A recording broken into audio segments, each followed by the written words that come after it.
ప్రజాస్వామ్యం అపహాస్యం చేయబడ్డది, ప్రజాస్వామ్యం అవహేళన చేయబడ్డది. చట్టసభలకు విలువలు పోతున్నాయి.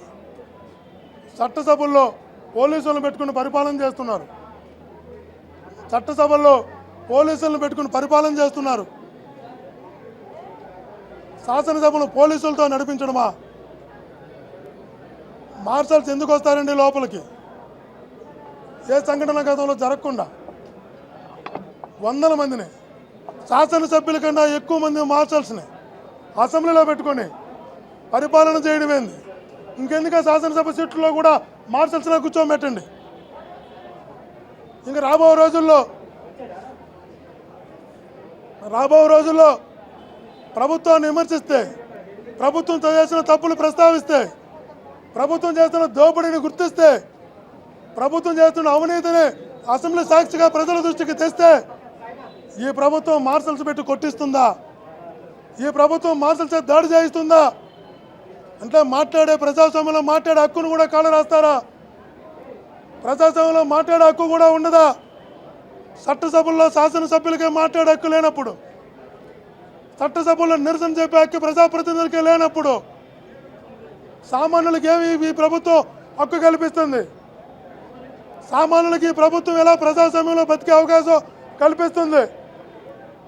ఆ రోజు ఈస్ట్ ఇండియా కంపెనీ వాళ్ళు భారతదేశంపైకి వచ్చి భారతదేశాన్ని ఆక్రమించుకొని నియంత్రణలాగా పరిపాలించినట్టు ఈరోజు తెలుగుదేశం పార్టీ అధికారం ఉందని, మేము ఏమి చేసినా చెల్లుతుందని, మేము ఎలాగైనా ప్రవర్తిస్తామని, శాసనసభ అయినా ఒకటే మాకు ఎన్టీఆర్ ట్రస్ట్ భవన్ లాగా చూస్తామని, ఎన్టీఆర్ ట్రస్ట్ భవన్లో పరిపాలన చేసినట్టు తెలుగుదేశం పార్టీ శాసనసభ్యులు కూడా సభను నడపాలనుకోవడం దుర్మార్గమైన హేయమైన చర్య. వందల సంఖ్యలో మార్షల్స్ వచ్చి మాపై దాడులు చేస్తారా? అసెంబ్లీలో ప్రాపర్టీలు ధ్వంసం చేస్తారా? మార్షల్ చేసిన చర్య మీకు తెలీదు? నిజాయితీగా ఉంటే చూపించమని చెప్పండి. అసెంబ్లీలో మార్షల్స్ వాళ్ళు చేసినటువంటి అత్యుత్సాహం, వాళ్ళు టీడీపీ కార్యకర్తలాగా వ్యవహరించినటువంటి తీరు నిజంగా కూడా అసెంబ్లీ సాక్షిగా ప్రజాస్వామ్యం కూని అయింది. ప్రజాప్రభుత్వం హక్కులు కాళ్ళ రాశారు. ఇది దుర్మార్గమైన చర్య. ఒక శాసనసభ్యుల్ని అసెంబ్లీలో మార్షల్స్ దాడి చేయడమైంది, గిల్లడాలేంది, తోసేయడాలేంది, అమానుషంగా దాడి చేయడమైంది. వాళ్ళకి ఎవరిచ్చారు హక్కు? అది ఒక శాసనసభ్యుని తాకే హక్కు వాళ్ళకి ఎవరిచ్చారు? ఎందుకు వచ్చారు లోపలికి? వాళ్ళు వచ్చి మీరే ఉధృత పరిస్థితి నెలకొల్పి, మీరే ఆ పరిస్థితికి తీసుకొచ్చి, మీరే కారకులయ్యి నెపం ఇంకొకరిపై నెట్టాలని ప్రయత్నిస్తున్నారా?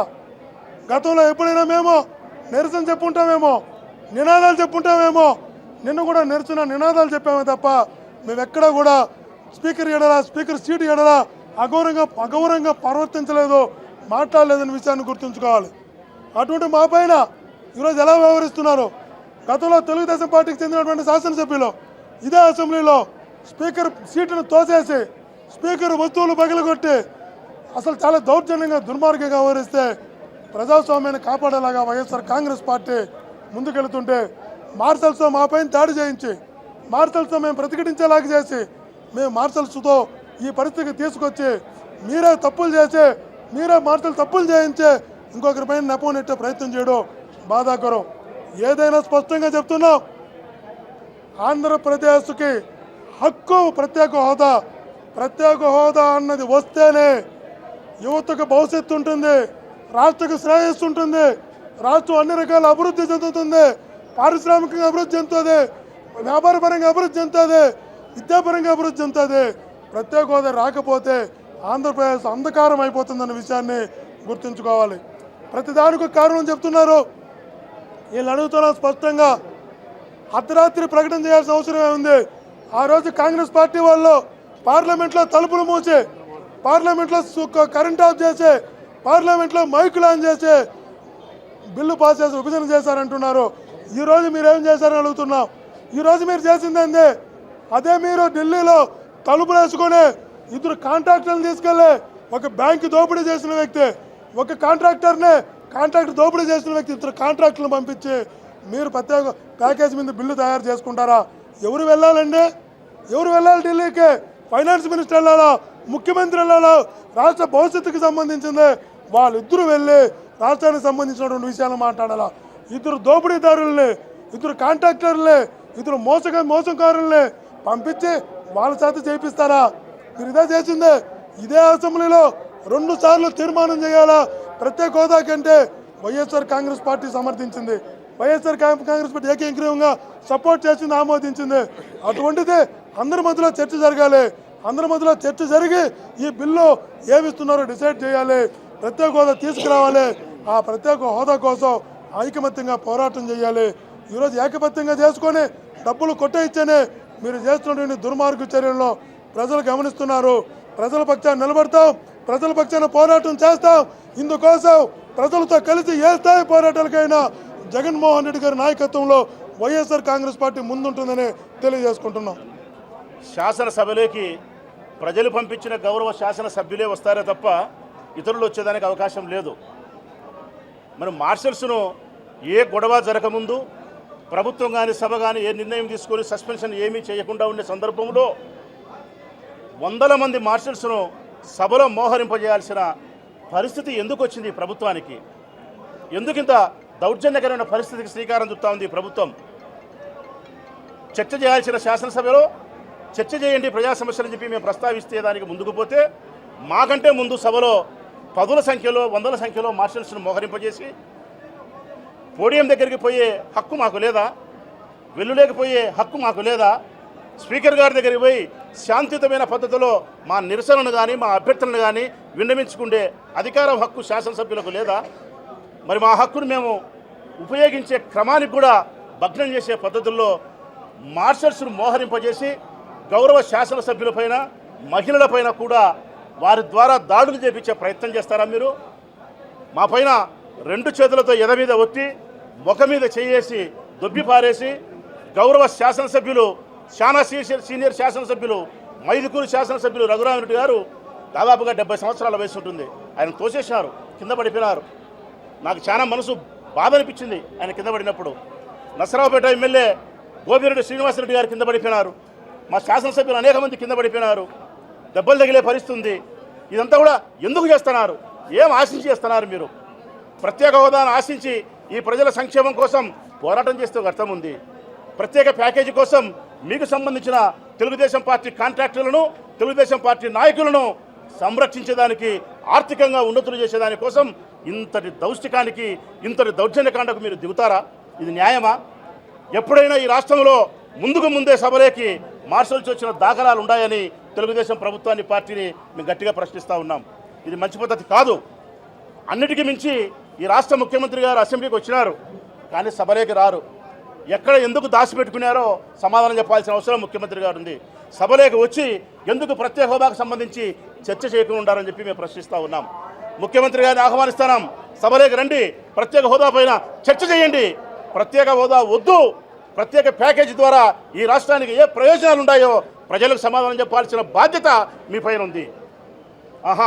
ప్రత్యేక హోదాకు సంబంధించి, ప్రత్యేక ప్యాకేజీ సంబంధించి మీరు స్పష్టమైన సమాధానం చెప్పారు. అరుణ్ జైట్లీ గారు స్వచ్ఛమైన సమాధానం చెప్పారు. ఇంకొకరు 3 ముక్కల్లో ప్రెస్ మీట్ ముగించేస్తారు. వెంకయ్యనాయుడు గారు అయితే అసలు ఏం చెప్తారో మాకు అర్థమే కావడం లేదు. ఆ రోజు పార్లమెంట్లో ఒక మాట మాట్లాడినారు, ఈరోజు ఒక మాట మాట్లాడుతున్నారు. ఈరోజు ఆర్థిక సంఘం మేరకు ప్రత్యేక హోదా ఇచ్చేదానికి అవకాశం లేదు అని చెప్పి తేల్చి చెప్పేస్తారు. ఈరోజు ఇది సరైన పద్ధతి కాదు. ప్రత్యేక హోదాకు సంబంధించిన చర్చ చేయాల్సిన అవసరం ఈ రాష్ట్ర ప్రభుత్వానికి ఉంది. ముఖ్యమంత్రి గారి సభలోకి మేము ఆహ్వానిస్తున్నాం. మా వరకు మేము ఎవరం కూడా శాంతియుతమైన పోరాటం చేసేదానికే సంసిద్ధంగా ఉన్నాం. ఇంకొకటి ముఖ్యమైన విషయం, మాకు తెలియని విషయం ఏంటంటే కదా, అరుణ్ జైట్లీ గారు ప్రకటన చేసిన తర్వాత ఈ రాష్ట్ర ముఖ్యమంత్రి గారు ఆ ప్రకటనను స్వాగతించిన తర్వాత ఇంకా ప్రకటన చేసేదానికి ఏముందండి? అసలు మాకు అర్థం కావడంలే. ఆ విషయాన్నే అరుణ్ జైట్లీ గారి యొక్క స్టేట్మెంట్నే స్వాగతిస్తున్నాం. ప్రత్యేక హోదాకు మేము వద్దనుకుంటున్నాం, ప్రత్యేక ప్యాకేజీకి మేము ఇష్టపడుతున్నాం. వాళ్ళు ఇచ్చే ఆ 4 పైసలు, వాళ్ళు ఇదిలిచ్చే భిక్షకు మేము సిద్ధపడుతున్నాం. ఇదే మాకు సంతోషంగా ఉంది. దీన్నే నేను సాధించినాను. ఇది నేను అడగకపోతే బీజేపీ వాళ్ళు ఇది కూడా ఇచ్చేవాళ్ళు కాదు అని చంద్రబాబు నాయుడు చెప్పిన తర్వాత ఇక సభలో ఆయన ప్రకటన చేయడానికి ఏముందండి? చర్చకు రావాల్సిన అవసరం ఉంది. చర్చకు రాకుండా దాటేసే ప్రయత్నం ఉంది. ఏదేమైనప్పటికీ కూడా మళ్ళీ సభ జరిగినప్పుడు ఇంకా మార్షల్స్ను లోపలికి పిలిచకొచ్చి సభా హక్కులకు కాలరాసి గౌరవ శాసనసభ్యులకు ఉండే హక్కులను, గౌరవానికి భంగం కలిగించి మా పైన దాడులు చేపించే ఇటువంటి చర్యలకు ఈ ప్రభుత్వం మానుకోవాలి. సభా సాంప్రదాయాలకు గౌరవిస్తూ చట్టబద్ధంగా సభలో చర్చకు ముందుకు రావాలని చెప్పి ముఖ్యమంత్రి గారిని మేము ఆహ్వానిస్తూ ఉన్నాం. ప్రత్యేక హోదా అన్నది ప్రతి ఒక్క ఆంధ్రుడి యొక్క ఆకాంక్ష. ఇది భిక్ష కాదు, ఆంధ్రుల హక్కు. ఏదైతే గతంలో రాష్ట్రాన్ని విడగొట్టే పద్ధతిలోనే ఆ రోజు పార్లమెంటులో 4 గోళ్ల మధ్యన తలుపులేసి రాష్ట్రాన్ని అడ్డగోలుగా విడదీసేశారో ఈరోజు ప్రత్యేక హోదా మీద కూడా అదే కుట్ర జరిగింది. ఎందుకంటే అర్ధరాత్రి ప్రత్యేక హోదా మీద ప్రత్యేక ప్యాకేజ్ ఇస్తున్నామని చెప్పి ఒక అర్ధరాత్రి పూట ఈ జరిగినటువంటి ప్రకటన నిజంగా అదే బాధాకరంగా ఉంది. ఖచ్చితంగా ఏదైతే ప్రత్యేక హోదా ఉందో ఆ ప్రత్యేక హోదాని ఆంధ్రులకు ఇవ్వాలనే ఈరోజు అసెంబ్లీలో వైఎస్ఆర్ కాంగ్రెస్ పార్టీ ఎమ్మెల్యేలంతా మేమంతా ప్రజలు పంపించినటువంటి ప్రజాప్రతినిధులు ఏదైతే ప్రజల ఆకాంక్ష ఉందో ఆ ఆకాంక్షను మేము ఖచ్చితంగా నెరవేర్చించవలసినటువంటి బాధ్యత మా మీద ఉంది. అలాగనే ఈరోజు నిన్న కానీ ఈరోజు కానీ మేము సభలో నిరసన తెలియజేస్తే ఇందాక మా మిత్రులు చెప్పినట్టుగా మార్షల్స్ అవసరమే ఉంటుందండి. ముందే మార్షల్స్ను పంపించి ముందుగా మమ్మల్ని నిలువరింపజేసి ఈ ప్రత్యేక హోదా చర్చ జరగకుండా ప్రకటన చేయాలని చెప్పి ఒక కుట్రపూరితమైనటువంటి చర్చను ఈరోజు ప్రభుత్వం చేస్తూ ఉంది. ఖచ్చితంగా ఇలా చేస్తే వైఎస్ఆర్ కాంగ్రెస్ పార్టీ ప్రజల అండగా ఉంటుంది. మా నాయకుడు ఆధ్వర్యంలో మా ఎమ్మెల్యేలంతా కూడా ఖచ్చితంగా పోరాటం చేస్తాము. ఈరోజు రేపు రాష్ట్రమంతా కూడా అన్ని అఖిల పక్షాలతో బంద్కు కూడా పిలుపునివ్వడం జరిగింది. ఇప్పటికైనా సరే చంద్రబాబు నాయుడు గారు మేము ఒకటే చెప్తా ఉన్నాం, మీరు ప్రత్యేక హోదా కావాలని అడుగుతున్నారు, అన్ని పార్టీలను ఏకం చేయండి, మొత్తం రాష్ట్రం అంతా స్తంభింపజేయండి, ఖచ్చితంగా కేంద్రం దిగి వచ్చి మనకు ప్రత్యేక హోదా ఇచ్చి తీరాల్సిందని చెప్పి గట్టిగా చెప్పాల్సిన బాధ్యత మీ మీద ఉంది. అలాంటిది కాకుండా ఈరోజు ప్యాకేజీకే మీరు ఎక్కువ మొగ్గు చూపిస్తున్నారంటే దీంట్లో ఖచ్చితంగా రహస్యాలు ఉన్నట్టుగానే వైఎస్ఆర్ కాంగ్రెస్ పార్టీ భావిస్తుంది, అలాగే ప్రజలు కూడా భావిస్తున్నారు. ఖచ్చితంగా ప్రత్యేక హోదా ఇచ్చేదాకా వైసీపీ పోరాటం చేస్తుందని సందర్భంగా తెలియజేస్తా ఉన్నాం. ప్రత్యేక హోదా ఆంధ్రప్రదేశ్ భవిష్యత్తుకి ఆరోగ్యవంతంగా ముందుకు సాగాలంటే ప్రత్యేక హోదా తప్ప, విభజన చట్టం రాయితీల హామీలు తప్ప, పోలవరం సాధన పూర్తి తప్ప మరేదే సాధ్యం కాదని చెప్పని ఈ రాష్ట్రంలో మీరు మేము అందరం కూడా చెప్పాం.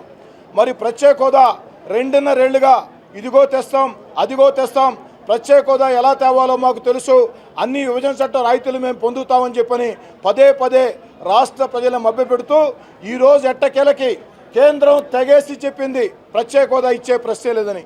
మేము రాష్ట్రం రెండు మాట్లాడుకుని ఈ ప్రకటన జారీ చేస్తున్నామని చెప్పిన కేంద్రం తెగేసి చెప్పిన తర్వాత ఈ యొక్క అసెంబ్లీ సమావేశాల్లో ఆ యొక్క ప్రత్యేక హోదా లేదు అని కేంద్రం చెప్పింది. కాబట్టి ప్రత్యేక హోదా సాధన కోసం మనం చర్చించుకోవాలా. పక్కనున్న తెలంగాణ రాష్ట్రంలో పోరాటం చేసి ఒక రాష్ట్రమే తెలంగాణ సాధించుకున్నప్పుడు ప్రత్యేక హోదా సరైన పద్ధతుల్లో పోరాటం సాగిస్తే సాధించుకోవటం పెద్ద గొప్ప విషయం కాదు, సాధించుకోవచ్చు. కాబట్టి ముఖ్యమంత్రి గారు ఒక చర్చ పెట్టండి, అందరి అభిప్రాయాలు తెలుసుకోండి, ప్రత్యేక హోదా సాధన కోసం మనం ముందుకు సాగుతామని నిన్న ఉదయం నుంచి మా గొంతులు పోయేటట్టు పదే ప్రత్యేక హోదా మీద చర్చ పెట్టమంటే చర్చ కోసం శాంతియుత పద్ధతుల్లో గాంధీగిరి పద్ధతుల్లో నిరసన వ్యక్తం చేస్తూ ఉంటే చర్చకు అనుమతించకుండా ఈరోజు పరమ దుర్మార్గంగా పరమ నీచంగా శాసనసభ సమావేశాలు ప్రారంభమవుతూనే ఎలాంటి సంఘటన జరగకుండానే మార్షల్స్లు తీసుకొని వచ్చి ఒక భయభ్రాంతుల వాతావరణంతో సాగించాలని ప్రభుత్వం ప్రయత్నించడం ఎంతవరకు సమంజసం అడుగుతూ ఉన్నా. నేను తెలుగుదేశం పార్టీ నాయకులు గుండెలు బాదుకుంటూ ఉన్నారు, స్పీకర్ గారి మీద దౌర్జన్యం చేశారు, రౌడీల్లా ప్రవర్తిస్తున్నారని. నేను అడుగుతూ ఉన్నా, ఆలపాటి ధర్మారావు గారు స్పీకర్గా ఉన్నప్పుడు 89-94లో ఇదే స్పీకర్ గారి కుర్చీని లాగేసినటువంటి తెలుగుదేశం పార్టీ నేతలు, కుతూలమ్మ గారు స్పీకర్గా ఉన్నప్పుడు ఈ ముఖ్యమంత్రి గారు చంద్రబాబు నాయుడు గారు ప్రతిపక్ష నేతగా ఒక దళిత మహిళను చూడకుండా ఆ స్పీకర్ గారిని ఉద్దేశించి దుర్భాషలాడిన చరిత్ర ఉండే తెలుగుదేశం పార్టీ నాయకులు ఉమ్మడి శాసనసభలో సాక్షాత్తు గవర్నర్ మీద దౌర్జన్యం చేసిన తెలుగుదేశం పార్టీ నాయకులు ఈరోజు దయ్యాలు వేదాలు వల్లిచ్చినట్లు వైఎస్ఆర్ కాంగ్రెస్ పార్టీ శాసనసభ్యులు గాంధీగిరి నిరసన శాంతియుత పద్ధతుల్లో నిరసన తెలియజేస్తూ ఉంటే మార్షల్స్ చేత దౌర్జన్యం చేయించే పద్ధతుల్లో రెచ్చగొట్టనితలు వ్యవహరిస్తూ ఇష్టారాజ్యంగా ఈరోజు ఈ యొక్క శాసనసభ వాయిదాల మీద వాయిదాలు వేస్తూ చర్చ జరపండి అంటే చర్చకు మాత్రం ఉన్నాయి, దేనికైనా సై. ఎన్నిసార్లైనా సభా సంప్రదాయాల్ని కాలరాస్తాం, ప్రజాస్వామ్య విలువల్ని కాలరాస్తాం, దేనికైనా సై. ప్రత్యేక హోదా మీద చర్చకు మాత్రం నై అనే రీతిలో ముఖ్యమంత్రి భయపడి పారిపోతున్నారు. నేను ముఖ్యమంత్రి గారిని అడుగుతూ ఉన్నా, ముఖ్యమంత్రి గారిని 2 చేతులు జోడించి అర్థిస్తూ ఉన్నా, ముఖ్యమంత్రి గారు కేంద్రం ప్రత్యేక హోదా లేదు అంటే ఆ ప్రకటన మీరు స్వాగతిస్తారు. అయ్యా, ప్రత్యేక హోదా సాధించుకుందాం, పోరాటం చేద్దాం. పక్కనుండే తెలంగాణ రాష్ట్రంలో పోరాటం చేసి రాష్ట్రాన్ని సాధించుకుంది. మరి ఆంధ్రప్రదేశ్లో పోరాటం చేస్తే ప్రత్యేక హోదా ఎందుకు సాధించుకోలేం? ఇక్కడ పోరాటం చేద్దాం, చర్చ పెట్టండి, సరైన దిశగా ముందుకు సాగుతాం. ప్రత్యేక హోదా సాధన కోసం ఈ రాష్ట్ర ముఖ్యమంత్రి గారు ఏ పందా ఎంచుకున్నా మేము సిద్ధంగా ఉన్నాం సహకరించుకునేదానికి. మరి ప్రత్యేక హోదా మీద చర్చ అంటే ముఖ్యమంత్రి గారు ఎందుకు భయపడుతున్నారు ప్రశ్నిస్తూ ఇప్పటికైనా ప్రత్యేక హోదా మీద సమగ్ర చర్చ పెట్టాలని కోరుతూ ఉన్నా. ప్రభుత్వం చేస్తున్న వికృత చేష్టాలను చూసి ప్రజలందరూ కూడా నవ్వుకుంటూ ఉన్నారు.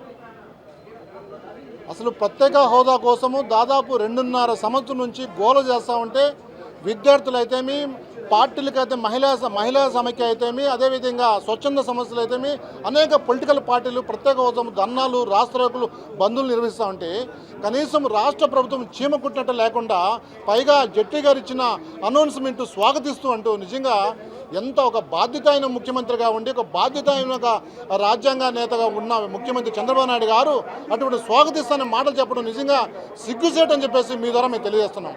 కారణం మీకు తెలుసు, మొన్న పార్లమెంట్లో విభజన హామీలు మేము అన్నీ అమలు చేస్తాం, ఈ రాష్ట్రానికి ప్రత్యేక హోదా ఇస్తామని చెప్పేసి ఆనాటి ప్రధానమంత్రి మన్మోహన్ సింగ్ కానీ, ఆనాటి ప్రతిపక్ష హోదాలో సుష్మా స్వరాజ్ కానీ, వెంకయ్య నాయుడు కానీ మాకు 10 సంవత్సరాలు వద్దు, మాకు 15 సంవత్సరాల కాల ఆంధ్రాకు ప్రత్యేక హోదా అని చెప్పిన వాళ్ళు ఈరోజు మాట కనీసం 2 సంవత్సరాలు తిరగముందే ప్రత్యేక హోదా ఇచ్చేది లేదు, ప్రత్యేక హోదా ఇవ్వాలంటే కొన్ని ప్రత్యేక ప్లేసెస్ ఉండాలా, అంటే ట్రైబల్ ఏరియాలు ఉండాలా, హిల్ ప్లేస్లు ఉండాలా, కొండ ప్రాంతాలు ఉండాలా, చిన్న ప్రాంతం ఉండాలంటే అప్పుడు గుర్తులేదా మీకు?